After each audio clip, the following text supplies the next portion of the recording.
you were an actual like Broadway performer. So walk people through how you go from being this incredibly talented Broadway actress and vocalist to giving out picks here on Omaha ESPN and the Extra Points Podcast Network.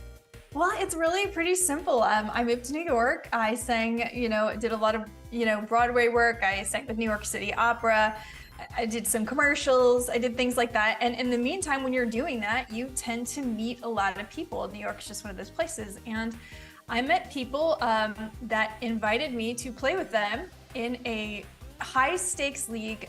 It was all hedge fund guys, fantasy baseball. It was awesome. It's like a 10-hour day, 3 meals catered. We're talking high money going around, and I had the best time of my life.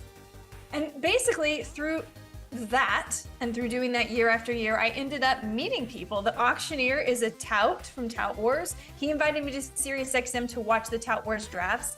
And I met some people, and next thing you know, I'm kind of on TV, I'm kind of on the radio, and here we are. And to be quite honest, the craziest thing ever is working in sports betting is so much more dependable than working in the arts. Who would think that being a sports wagerer is a more dependable way to live your life? But here we are.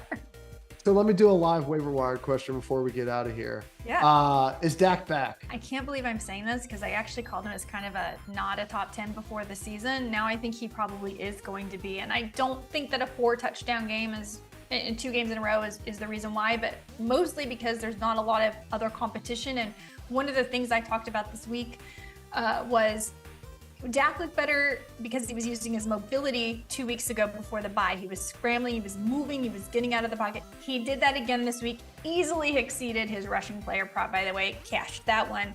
Yep. And I think if they can chill out, figure out how to do that, and for God's sakes, get CeeDee Lamb involved in the offense like they finally did. If they can stick with that, then Dak is going to be a reliable fantasy quarterback for you.